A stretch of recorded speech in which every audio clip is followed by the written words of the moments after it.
할렐루야. 9월 8일 화요일 슬기로운 묵상 생활에 함께하여 예배드리는 사랑하는 우리 성도님들을 환영하고 또한 축복합니다. 이 시간 하나님의 은혜와 평강이 함께 예배드리는 우리 성도님들의 가정과 삶 가운데 함께 하시기를 소원합니다. 오늘 우리가 함께 묵상할 말씀은요, 창세기 41장 37절에서 57절까지 말씀 중에서 37절에서 45절, 53절에서 57절 말씀을 우리가 읽도록 하겠습니다. 37절입니다. 바로와 그의 모든 신하가 이 일을 좋게 여긴지라. 바로가 그의 신하들에게 이르되 이와 같이 하나님의 영에 감동된 사람을 우리가 어찌 찾을 수 있으리요 하고, 요셉에게 이르되 하나님이 이 모든 것을 내게 보이셨으니 너와 같이 명철하고 지혜 있는 자가 없도다. 너는 내 집을 다스리라. 내 백성이 다 네 명령에 복종하리니 내가 너보다 높은 것은 내 왕좌뿐이니라. 바로가 또 요셉에게 이르되 내가 너를 애굽 온 땅의 총리가 되게 하노라 하고, 자기의 인장 반지를 빼어 요셉의 손에 끼우고 그에게 세마포 옷을 입히고 금사슬을 목에 걸고 자기에게 있는 버금 수레에 그를 태우매 무리가 그의 앞에서 소리 지르기를 엎드리라 하더라. 바로가 그에게 애굽 전국을 총리로 다스리게 하였더라. 바로가 요셉에게 이르되 나는 바로라. 애굽 온 땅에서 내 허락 없이는 수족을 놀릴 자가 없으리라 하고, 그가 요셉의 이름을 사브낫 바네아라 하고, 또 온의 제사장 보디베라의 딸 아스낫을 그에게 주어 아내로 삼게 하니라. 요셉이 나가 애굽 온 땅을 순찰하니라. 그리고 53절에서 57절까지 말씀입니다. 53절입니다. 애굽 땅에 7해 풍년이 그치고 요셉의 말과 같이 7해 흉년이 들기 시작하매 각국에는 기근이 있으나 애굽 온 땅에는 먹을 것이 있더니 애굽 온 땅이 굶주림에 백성이 바로에게 부르짖어 양식을 구하는지라. 바로가 애굽 모든 백성에게 이르되 요셉에게 가서 그가 너희에게 이르는 대로 하라 하니라. 온 지면에 기근이 있음에 요셉이 모든 창고를 열고 애굽 백성에게 팔세. 애굽 땅에 기근이 심하며 각국 백성도 양식을 사려고 애굽으로 들어와 요셉에게 이르렀으니 기근이 온 세상에 심함이었더라. 아멘.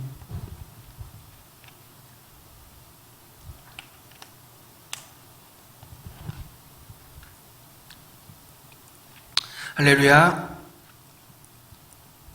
자, 바로가요, 범상치 않은 꿈을 2번이나 꿉니다. 바로가 이렇게 범상치 않은 꿈을 2번이나 꾼 것은 하나님께서 그 일, 7년의 풍년과 그리고 7년의 흉년의 일을 속히 하시기로 결정하셨으니 그에 대비하기 위해 바로가 해야 할 일을 알려주시기 위함입니다. 이것은요, 이 애국뿐만 아니라 57절에 보면은 기근이 온 세상에 심하다고 한 것처럼 모두를 구원하시기 위한 하나님의 뜻이었습니다. 이제 바로의 꿈을 해석한 요셉을 바로는 놀라움 가득한 눈으로 바라볼 수밖에 없었어요. 38절 말씀입니다. 이와 같이 하나님의 영에 감동된 사람을 우리가 어찌 찾을 수 있으리요? 이어 39절에서는 하나님이 이 모든 것을 내게 보이셨으니 너와 같이 명철하고 지혜 있는 자가 없도다.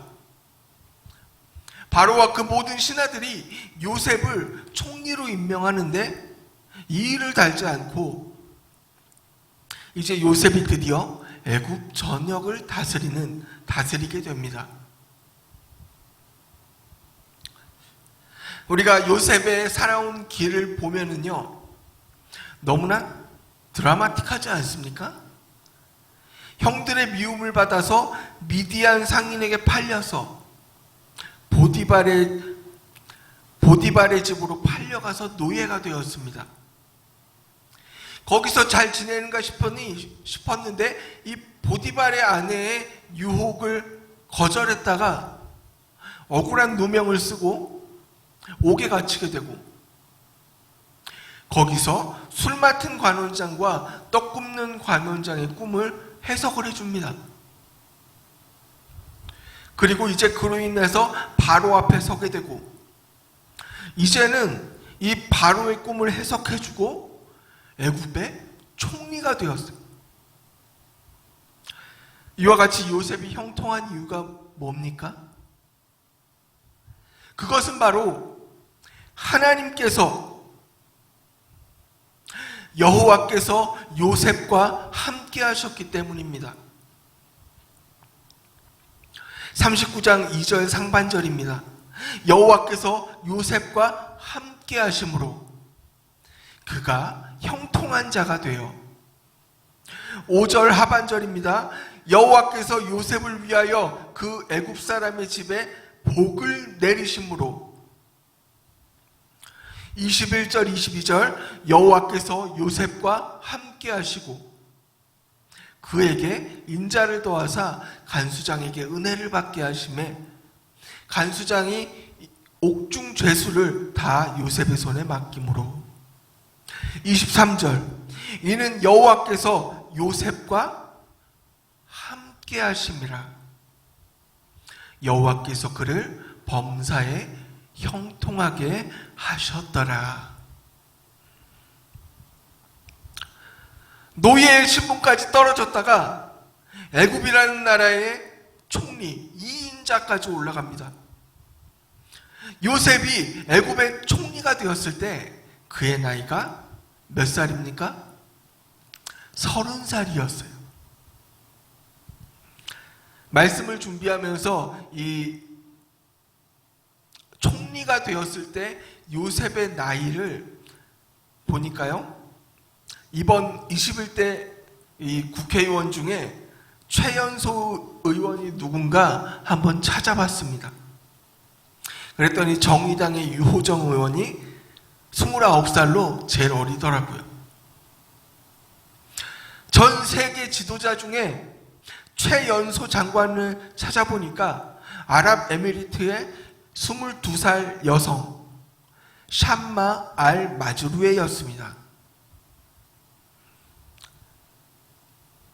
요즘에는 능력만 있으면 나이가 많든 적든 남자든 여자든 누가 지도자가 되든지 그렇게 크게 중요하지 않습니다. 하지만 옛날에 어디 그랬습니까?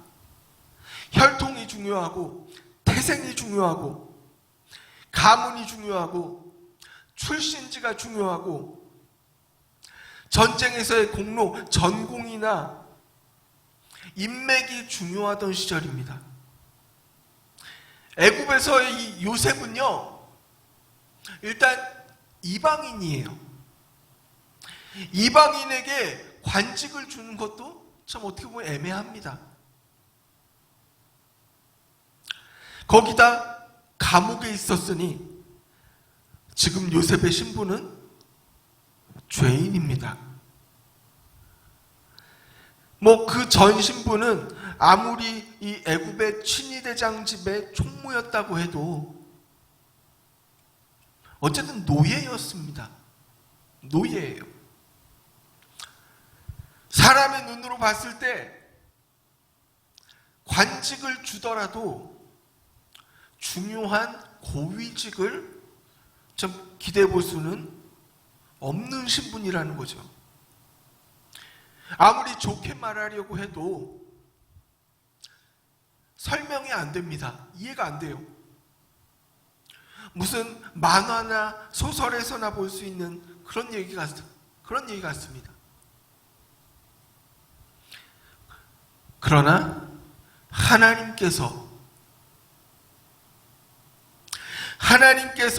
함께 하시면 하나님께서 축복하시면 제 아무리 사람의 상식이나 지식으로는 설명이 안 된다고 해도 그것은 이루어집니다.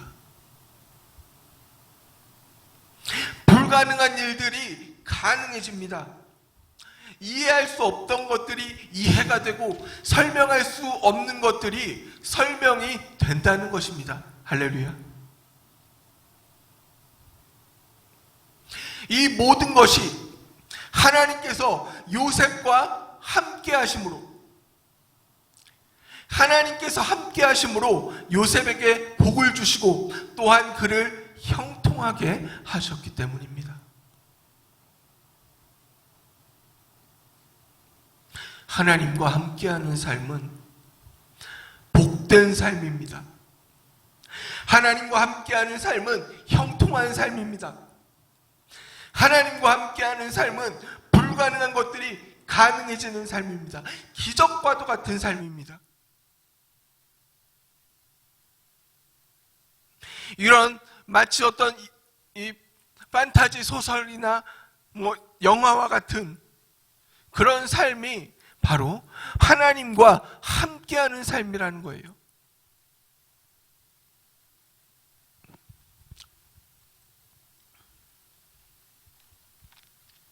바로는 이제 요셉에게 사브낫 바네아라는 이름을 주었습니다. 사브낫 바네아는요, 애굽어에서 유래된 말로서 하나님께서 말씀하시니 그가 살았다라는 뜻입니다. 하나님께서 말씀하시니 그가 살았다. 할렐루야. 우리는 이 하나님께서 함께 하실 때 비로소 살 수 있다는 것입니다. 하나님께서 함께 하실 때 기적이 일어납니다. 하나님께서 함께 하시는 삶이 바로 행복한 삶입니다.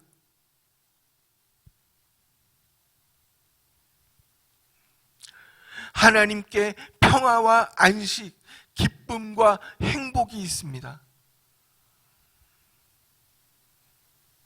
하나님께서 함께 하시는 삶, 그것은 영적 축복이며 오직 믿음으로 이루어지는 감사가 넘쳐나는 구원받은 사람들의 삶이라는 것입니다.